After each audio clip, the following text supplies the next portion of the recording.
Okay, so this next episode is for all you career-driven women who are super ambitious and love what they do, but totally is struggling, for lack of better words, when it comes to your personal life, when it comes to your love life, all of that stuff, and struggling to find equal partners, struggling to find, future husbands or father of your children or anything like that.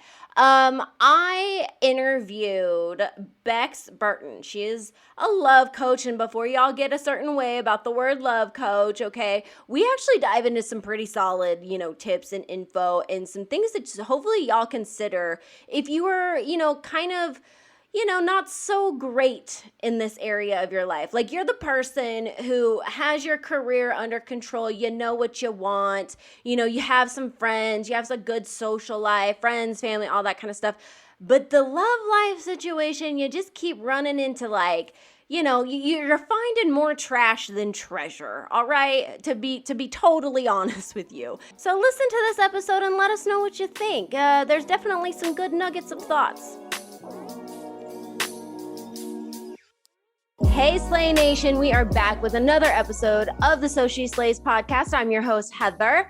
I am here with Bex Burton. She is the founder of Bex Burton Coaching, which actually she helps independent women find and attract lasting love without sacrificing who they are. Now, I know that sounds like a little hard to believe at first. I know a lot of our audience is very much independent women, very much ambitious, career driven, and a lot of them dislike the whole dating aspect in general. They find it to be work, myself included. I'm raising my hand right now. It's a lot of work. And you know what? Sometimes when you're building your business, work is the last thing you want to do on top of building an actual business. So before we dive into this whole thing with Bex, go ahead and introduce yourself. Well, hello, Slay Nation. Heather, so much. It's so wonderful to be here. Thank you so much for having me. It's a privilege and a pleasure to be addressing the Slay Nation. I love that. And I'm really looking forward to supporting your audience with finding a little bit more levity, joy, and success in their love life. Oh my gosh. Okay, let's dive in. All right. Okay. I feel like this is a whole subject in itself. I know, and I'm going to speak from some personal experience as well. Dating is such a pain in the ass. I'm not gonna lie. Yeah. It can, at least in my experience, it can be a pain in the ass. And I know a lot of times, like, I come from the mentality, and Slay Nation, I know I am not the only one. I come from the mentality. I'm like, okay, I am so busy all the time. I'm building, I'm doing this, I'm doing that. We're working, right? We're growing. And a lot of times I'm just like, ugh, dating requires so much work. There has to be a better way to go about this. I hate wasting time just like meeting up with these random dudes who it's like I meet online and I'm like, oh, you guys seem cool. And then I meet in person. I'm like, I was so wrong. So how do we dive into this with a little bit more joy? Yeah, totally. Well, there are definitely some steps that I recommend anybody who's having a similar experience take. The very first step is to be crystal clear on what you want. What are you calling in? Is it that you want a fully integrated partnership with somebody who sees you eye to eye, somebody who matches your level of success, your level of dedication and focus on your career, as well as somebody who wants to build a future together with you? Is that something that you want? Is that something that you have time for? Because let's be real, building any kind of relationship, whether it be a business relationship, a friendship, or a romantic partnership, it takes investment. It takes time investment. It takes energy investment, focus and attention investment. So it's really important for us to be real with ourselves and recognize that, maybe we actually don't have the emotional space for that, or we don't want to give the time for that right now. And that's totally okay. We might also, when we get real with ourselves, realize that Well, I'd really just like, somebody, maybe a friends with benefits kind of situation where it's really low pressure, but there's somebody out there that I know that I have a consistent Friday night date with or a Saturday morning brunch with, no matter what.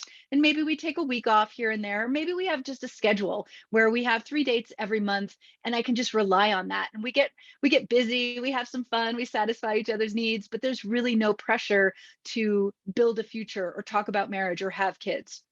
So it's really, really important for us to be absolutely crystal clear about what we want. And one of the ways that we can do that is to sort of reflect back on the relationships that we've had, the things that went really well in those relationships, the things that went sideways, the things that we want more of, the things that we want less of.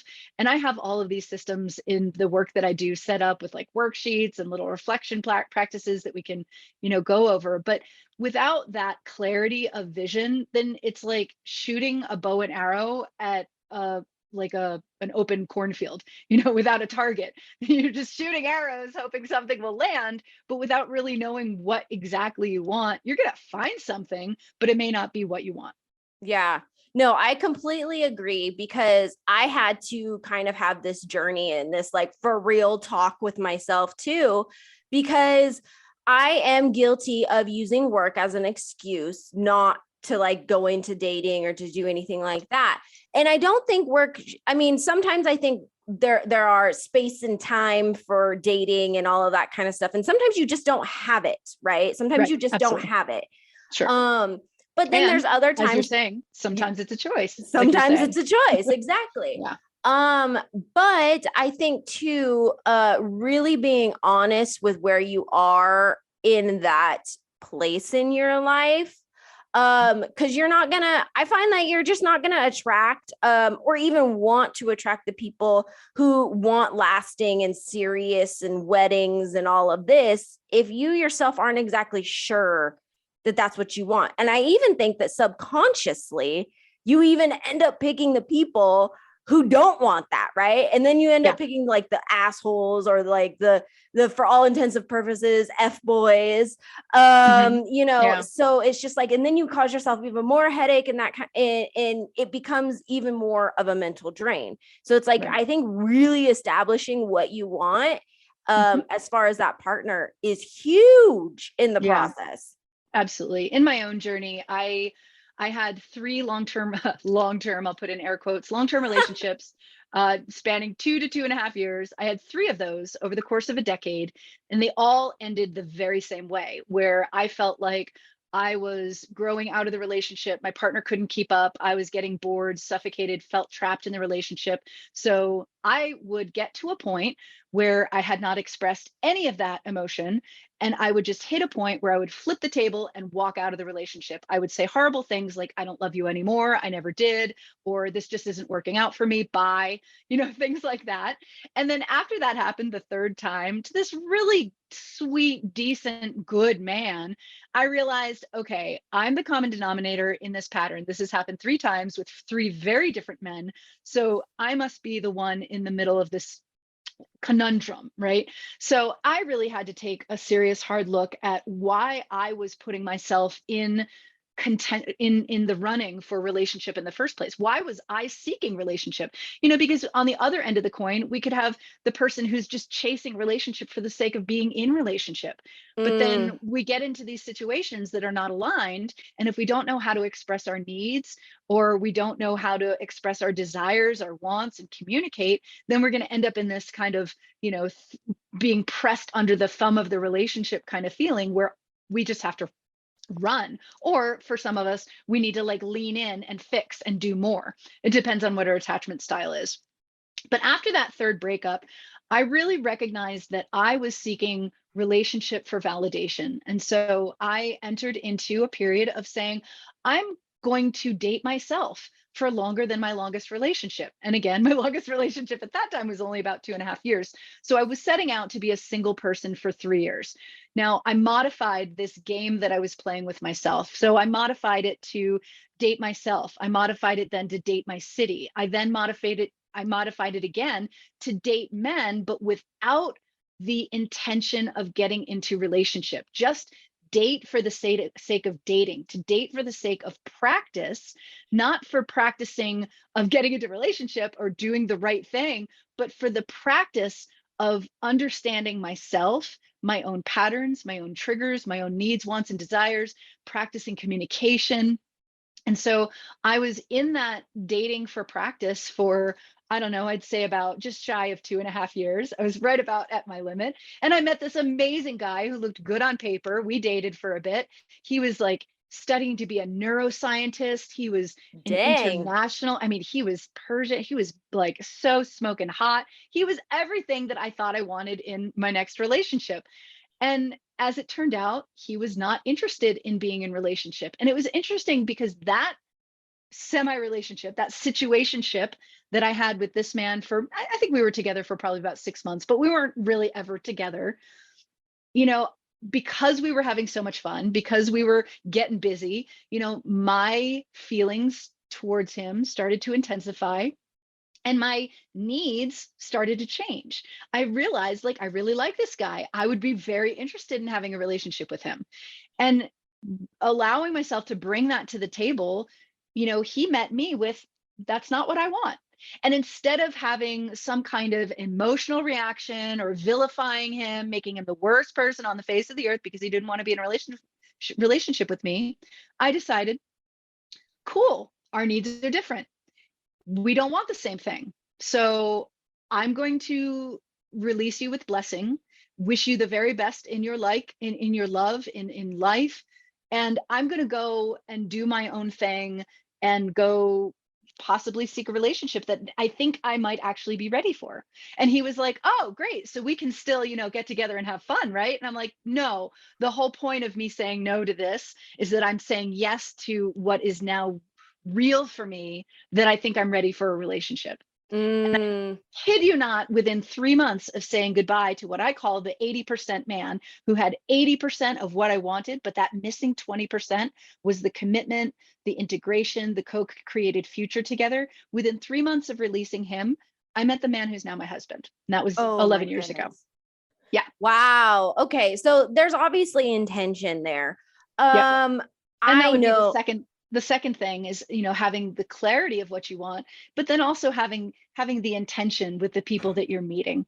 So intending on just getting to know the person for who they are versus coming into the relationship with what I call, are you my husband energy, where Oh you're looking at geez. every potential candidate as, are you my husband? Are you my husband? Or as one of the clients I was just speaking with, she's asking, are you my baby's daddy? Are you my baby's daddy? You know, for the 37-year-old who knows she wants to have children, but she doesn't have a partner yet. That's the energy. And so what I help women do is kind of detach from that outcome a little bit and really focus on the process, because that's where we experience so much of the eye roll energy, so much of the, oh, this feels like work, this is just impossible, where is he already, into like the celebration of the effort that you're putting in, the celebration of the fact that you can go on a first date, realize quickly that this may not be your person, but you can have a good time. You can enjoy this person for who he is because you're only saying yes to the dates that feel good, that light you up, that you know that you can have a conversation with for 20 minutes. Oh my gosh. Okay. So that kind of spears off into two questions for me. The first question I have is for the ladies who, you know, kind of want to have a good dating experience. How do we narrow down the dudes that you can have good times with, but not necessarily have the baby daddy in like energy, my husband energy? We will answer for those who are listening. We will get to that question next, but let's just answer this one first. Totally. Yeah. Well, I mean, there's so many ways to answer that. I think that one of the first ways that you can, well, obviously your vision is going to be your guideposts.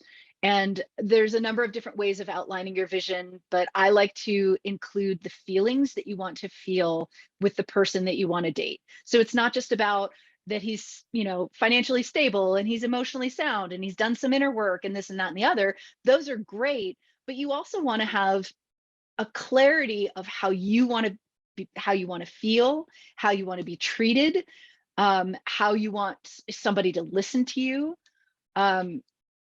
for your filtration process, for your discernment is the skill that I call it, discernment.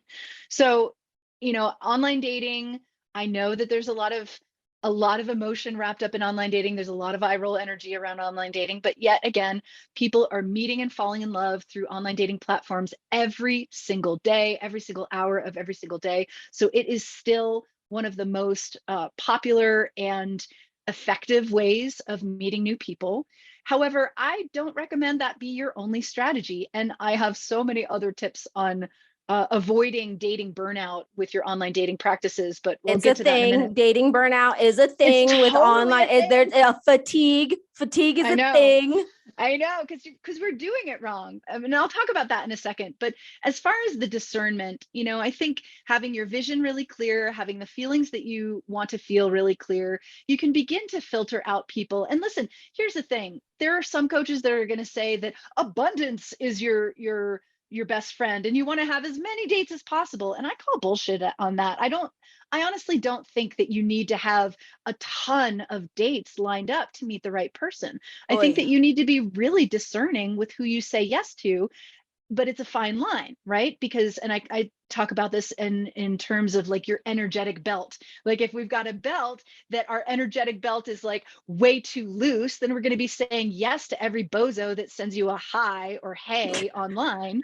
But if our energetic belt is too tight, then we're like, no, I don't got time for you until like next month, maybe 6 weeks from now, maybe then we can have a date. Because, our energetic belt is too tight and we're not willing to have a mediocre date. We're just looking for that person who hits it out of the park before we say yes to a date. So there's a fine line of having an energetic belt that's just right, where we're willing to have a conversation with somebody for 20 minutes, right? If they seem interesting enough, they seem connected enough, they seem aligned enough to have a conversation. Can I have a cup of coffee with this person? If the answer is yes, then likely, that is going to be an okay date. Am I willing to have a mediocre date? Yeah, I mean, I'm willing to have a mediocre date. I'm not really willing to waste my time. So there's sort of like some fine line There's a discernments. little bit of wiggle room. There's a little bit of wiggle room, sure. Yeah, absolutely. And the other thing, and I think that this is such a beautiful blessing of the pandemic, is that a video chat as a first date, or like a vibe check, as some of the online dating platforms call it, is this really powerful and underrated way of connecting with a candidate that can completely eliminate the need for a first date. If you have a 20-minute conversation with somebody over the in platform video chat app or over Skype or something, then you get to ask some questions. You get to see them face to face. You could even do this over FaceTime and get like a feel for them. You can start to feel like, well, how do I feel in this person's company? Do I feel seen? Do I feel expansive? Or do I feel constricted? Am I turned off? And if we have that 20-minute video date, then chances are we either are excited to actually go out and meet them in person, or we've gathered the data necessary to say, thank you, I think you're lovely, but I'm not interested, and move on. Oh, exactly. And speaking from experience, I think some of my best dating experience actually happened like that. I mean, I'll have a conversation on the phone with them. And if it lasts like an hour, I mean, I had one conversation that lasted like 3 hours on the phone. And I was like, okay, we may have something here. And then we did like a FaceTime combo like a few days later. Poor guy has had some issues with being catfished. So he was like, can we just make sure you are who you say you are? And vice versa. I mean, same for on my end. I'm like, are you who you say you are? Totally. And then we would just like, that was like a 45-minute conversation. And I was like, okay, I feel good about going on a first date with this person. And it actually lasted all day. And I was like, okay, like that is solid. But I also spent time beforehand speaking with this person. Totally. So it's like it was a first date physically, but I had already gone through like a little bit of like a first date / coffee meetup over FaceTime type of a thing.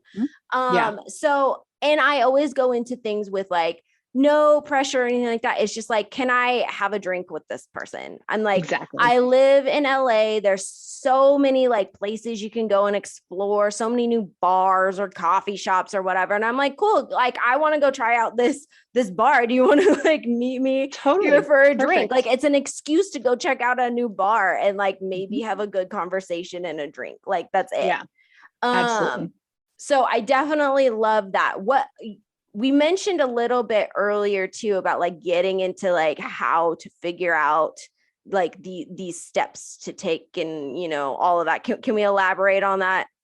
Yeah, sure. So clarifying your vision, absolutely first and foremost, hands down. And once we clarify that vision, it's not like it's locked in stone. In fact, the people that you meet, not only on dates, but just in your general daily life, the people who are already in your life, all of your relationships are giving you feedback for the relationship that you're calling in, because the relationship that you have with your best friend makes you feel a certain way. The relationship that you had with your ex-boyfriend in the relationship made you feel a certain way, out of the relationship made you feel a certain way. So there's all these data collection points. This is the other thing that I'm on track with a tiny tangent about the emotional charge. It's really challenging to diffuse the emotional charge, but the more emotional charge we have in our dating life, the harder it's going to be and the more uphill it's going to feel. It's going to feel like what's emotional charge? What is that?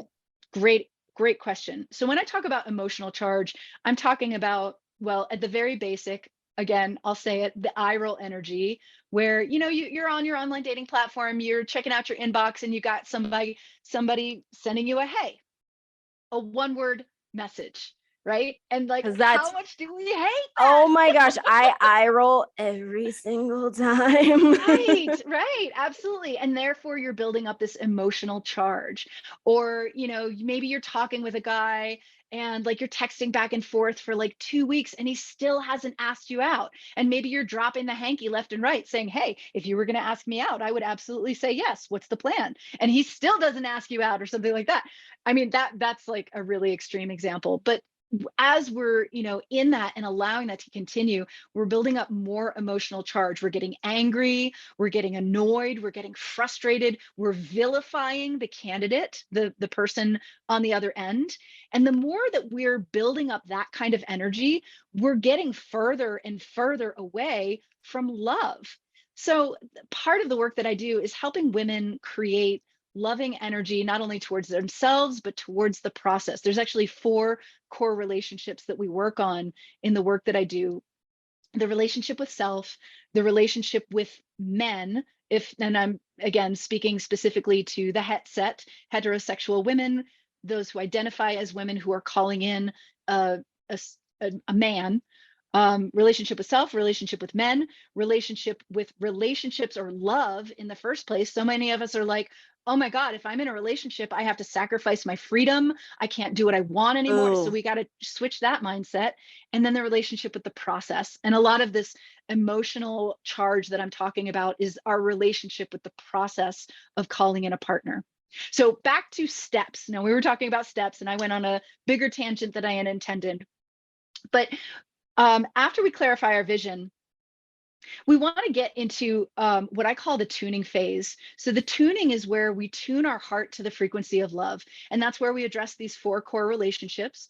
We start recognizing where we have emotional charge about ourselves in love, about men in general, about relationships, or about the process of finding somebody. And we start to soften those edges. And it's not about switching flipping a switch, changing your attitude.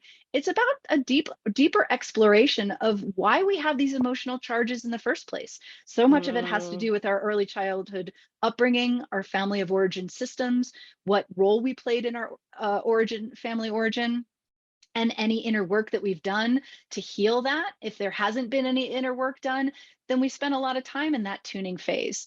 But moving on from there, once we start to clear out those cobwebs and soften those edges, then we get into attracting. So after we do some of the groundwork, then I encourage people to get online. Now, this isn't the way a lot of people do it. Some people are just like, oh, I'm broken up, let me get back online. Oh my gosh, do not be that person. Don't be that person. You gotta take out the trash before you move somebody else in. So once we do some of that inner work, that groundwork, then we start to do the attraction. And that's when we start working on incorporating your vision into your online dating platforms. We work on flirting and engaging with candidates in real life. And it's not as scary or as intimidating as some of us think. A lot of introverts are like, I don't flirt. I don't want to flirt. The idea of flirting makes me want to throw up in my mouth. If you're that kind of person, I guarantee you there are so many ways of quote unquote flirting that are very gentle, that are very easy and fun. And especially when that flirtation is reciprocated back, we get the butterfly feeling. Whether this is a person that is a candidate for your dating life or not, there are tons of opportunities to just simply connect with the gender of person that you're calling out in the field, out in the real life, attracting. And then once we get into attracting, then we get into discernment. So discernment is, I think, probably where I spend the most time with my clients. If it's not in that tuning phase, then it's in the discerning phase. Because in the discerning phase, that's where we're breaking old relationship patterns. That's when we're saying no, when we formerly used to say yes, because we're starting to recognize, oh, that's a type. That's a type of guy that I used to say was my type, but now that I'm today years old, I know that that's not my type anymore. I know that I don't go for the Peter Pan guy. I know that I don't go for the guy who's doing van life at 43 or whatever, unless he's got this, and this, unless he meets these other elements of my vision, right? I know that I no longer go for the guy who looks really good on paper, I'm the center of his world when we're together, but then I don't hear from him for 3 weeks after our date, and the guy who's actually not ready to fall in love. I know I can see that from a mile away, and I know that I need to say no to now. So that's the discernment phase. That's where we and I feel make like new choices. that is such a key part in all of this, is learning how to recognize like the person that you're, either going to be meeting or hanging out with or whatever, and making sure like where you are in your life and your wants and your needs, Totally. Do they align at whatever it is, whether you're looking for a baby daddy, a husband, friends with benefits, anything. Communication, people. Communication is a huge factor.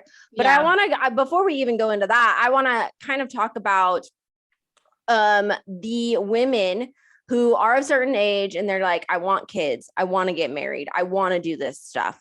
And they're approaching dates and men with are you my husband energy? Are you the father of my child energy? Because I know women like that. And I myself am not that person. I'm probably the dude who's just like, oh my God, is that what you want? Okay, I'm not it. Like, right. Yeah. Totally. I'm like, you need to go find somebody else. Yeah. But I do have friends that are like that. And there's nothing wrong with that.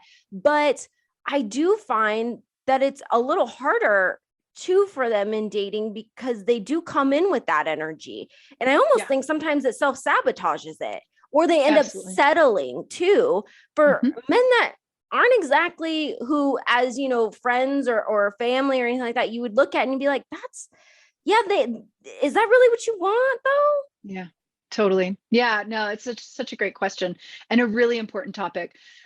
Because yes, it can lead to self-sabotage.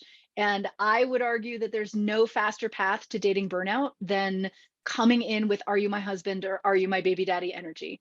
And the reason why I say that is because when we're so attached to the outcome, when we're so focused on the goal, every single day, every single date, every single candidate that you meet, speak with, go out on a date with, who isn't that person, we're setting ourselves up for failure every single time. Instead of celebrating ourselves for our effort and the process of being on the journey. Because when we're focused on the process, when we're focused on the journey, and one of those ways is celebrating the effort, and also celebrating each candidate that you meet for the things that attract you, the things that you find lovely in that person, the things that you want more of in your ultimate beloved.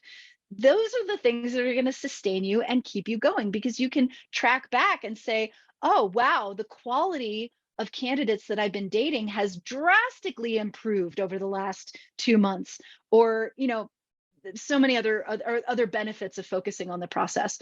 But self-sabotage, absolutely. Men can smell that out. If you're like, so first date, how many children do you want to have? Oh my Like gosh, that, nobody wants a there's job interview on the first date. That exactly. And blows.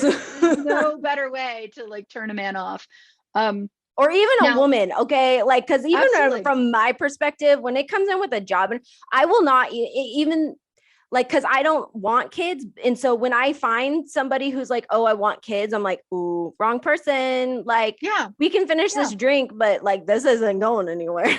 Totally. And if that's something like, and you're like me, I am child free, like happily, decidedly child free. That was something that I knew in my dating life. And that, for large things like that, if you're sober, if you're decidedly child free, if you are a specific religion and that's important to you, have to have a partner of that religion, those are things that need to go into your online dating profile. And there are very elegant ways of doing that so that you're attracting the right people, and quite honestly turning off the wrong people, and that's totally fine, right? um Dating, yeah. I'm Yeah, sorry, I lost dating. it Oh my again. gosh. No, no, no. It's okay. So basically we were talking about just like coming into relationships with that baby daddy and energy and how it Right. self-sabotages and stuff like that. And then how to fix that. Okay. Cause I Yeah. know we all know it exists, but how do we go about fixing that so that that's not a Yeah. goal and that's not your driving force? Because I Sure. honestly think, like, and I've seen it so many times, I honestly think that like if that is your goal and that's what you're going in with, it it really, I feel like you end up settling. You can, it's possible, absolutely, especially if the fear of running out of time, if the fear of running out of time is greater than the desire to find a quality match, then absolutely this person is going to settle for sure. Mm. At the same time though, like, I want to allow for room for us to be pleasantly surprised and delighted by the magic of the universe, the magic of the unspoken. I think of, for those of us of a certain age and remembering the original Sex and the City series, um when Miranda and Steve got together, I, as like a kid in my late 20s, early 30s, was so angry. I was so angry for this character who had a law degree, practicing law profession. I think she had made partner or something, and she fell for this bartender who was this goofy guy. But like in hindsight, I can realize that character, or that guy, met all of the points of her vision, and he didn't need to be the breadwinner. That wasn't something that was important to her. She wanted a quality man with a huge heart who would be a good dad. I mean, that's really what she was looking for. So when I think about settling, I think that there's settling for somebody who's actually beneath your vision, and somebody who is not a quality match because they haven't done their inner work, or they are not aligned with your values, or these other fundamental things. But then when I think about settling, we may settle away from our vision if our vision is, I want a man who's got an 8-figure income, or somebody turned me on to this, the 666, the six-pack, six-figure business, and the 6 foot tall or taller. That was the Fab Kara. She turned me on to that, the 666. So um, there is some need to be willing to be delighted by the universe, to be met in our vision, but for the person to show up in a slightly different costume than we called it. I used to be a performer, so I call it costumes. For example, when I was calling in a partner, I was calling in, a 6 foot tall man with luscious salt and pepper hair that I could run my fingers through. And I called in a bald man. All right. Now he is 6 feet tall, but he is bald as the day he was born. And he is the most incredible person. So the things that don't matter, their hair color, their eye color, their height, doesn't honestly matter. Their weight doesn't honestly matter. And I'll say that because weight is changeable. Somebody can change their weight. When I met my husband, I was a Pilates instructor, and I saw him drive away on his motorcycle, and that was actually one of the things that attracted me to him. But I saw his spine, and I was like, oh, I can fix that. But the truth is that sure, 11 years later, he's in the best shape of his life, but it's not because I was training him or contributing to his fitness level, but it was because we were attracted to each other, and he therefore wanted to be the best iteration of himself. So he got himself in shape. Mm. So I'm offering that as just considerations for settling, right? There's true settling when somebody doesn't meet your vision, doesn't match your values, but then there's this easing of this white knuckle grip of our checklist, because we all know we got that checklist, but when we hold that checklist with a white knuckle grip, there's no room for the universe to work its magic on our vision and deliver us somebody more incredible than our mortal imagination could conjure. Mm, love it. Okay. So basically, your advice to the baby daddy energy and the I want to find a husband energy is to just let go of your checklist? Not let go of your checklist, but be really clear on what is the most important, what are the top 5 most important things of your checklist. And on top of that, I will add to be welcoming, open, and willing to meet each candidate for who they are. So No rather than fixers. trying to squeeze your vision onto this candidate that you're going out on this first date with, just meeting him for who he is, appreciating him for who he is. We don't have to fall in love. You don't have to go out on a second date. You sure don't have to marry him. If you appreciate him, you can appreciate a man for a really warm smile. You can appreciate a man for treating you like a queen on your first date. You can appreciate a man for, even if he had to cancel last minute, you can appreciate him if he calls you up and say, hey, I feel really bad about this, I need to cancel, but I want to reschedule with you right now. You can appreciate him for his pursuit energy. You don't have to fall in love with him, but the point is that if we're showing up with, are you my husband energy, the way that we heal that, again, focusing on the process, focusing on the very most important parts of our vision, and meeting each candidate for who they are, appreciating them for who they are, and not trying to make them somebody that they're not. Because if we start building the muscle of appreciation, loving somebody for the way that he laughs, even if it's clear he's not your person, just like, wow, this is a good dude, I kind of want to introduce him to my girlfriend or my cousin. We start building that muscle. It's just so much easier for us to fall in love with the right person when that person comes around.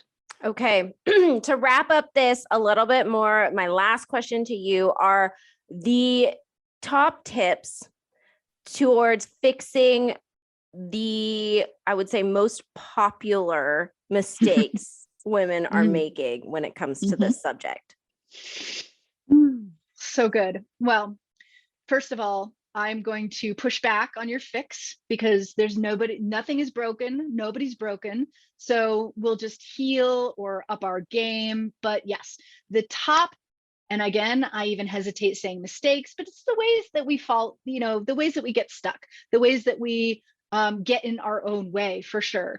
I bring it back to the energetic belt. For some women, their energetic belt is too loose. So they're accepting dates with men who are not aligned. They're getting into relationships for the sake of getting into relationship instead of for the sake of, this person is really aligned with what I absolutely want and I want to build a life with them. They're getting into relationships because they're lonely, or there's something missing in their life that they are unwilling to look at, so they believe that a partner is going to fill that hole and nourish them in a way that only they can do themselves from within. So that's one mistake. One way we get stuck in love. On the flip side of the spectrum, back to that energetic belt, when the energetic belt is too tight, and maybe we have, men or candidates who are pursuing us, but we don't have time. We're unwilling to give the time. Our standards are so high that we can't see the forest for the trees. We can't see that there's a quality person asking for our time because this person doesn't, have the right things in his online dating profile, or he didn't write enough, or, any other reason. In that same camp of energetic belt too tight would fall the career-driven, focused women who are super enthusiastic about pouring their heart, their soul, their time, energy, focus, and attention into their business and maybe their social life, but not really into any other area of our life. So if this is us, we really need to focus on, we really need to question, what is the quality of my life outside of my business? Because the truth is that business is not going to sustain us emotionally. Our business is not going to hold our hand when we're walking through the park. Our business is not going to, give us a proper shag the way that a woman needs to be shagged. Our business is not going to, spend 6 hours fixing your Wi-Fi when your Wi-Fi goes out. Those of us who work from home. My dear husband, I kid you not, spent 6 hours last night setting up a new router. And, and I'm just sharing that because we don't have to do it all ourselves. There's plenty in this life that give us eye roll energy. There's plenty in our business that we don't want to do, that we delegate out, right? And so having a partner and allowing that help in is not a sign of weakness, it's a sign of strength. It's a sign that we are whole and complete on our own, and we have the strength to say, I need help with that, or I want help with that. I want partnership. I want a shared load. I don't want to drag all the groceries up 5 flights of stairs all by myself week after week for the New Yorkers out there. The truth is that our business, while it can, it can really pump up our confidence, it puts money in the bank, a business, quite honestly, entrepreneurship is going to ebb and flow, and if we're in a lean period in our business, having a partner is going to support us emotionally, is going to give us somebody to, cry on their shoulder, or even just bounce ideas off of. And maybe you feel like you have that in your business coaching community or whatever, but there are so many things that a loving, committed, mutually besotted partner is going to offer that our business just won't. So for those of us who are wanting to heal the top mistakes, for the women who are super career driven, again, it's a reflection on, what is the quality of my life outside of my business? Am I nurturing my hobbies? Am I nurturing my self-care? And that's more than just a bubble bath and a glass of wine. Am I up on my fitness? Am I eating well? Am I sleeping well? Am I engaging with people outside of my business community? Do I know my neighbors? Things like this that may not be important now, but as we get older, they become more and more important, because again, as a business grows, businesses go through ebbs and flows, and we need sustenance, we need nourishment outside of our business. So that is not the only thing that's giving us life, because when that business has a lean period, our emotions can tank. Like if we have everything tied to that business, it's just too volatile to have our emotional and well-being tied to the success of our business. Yeah.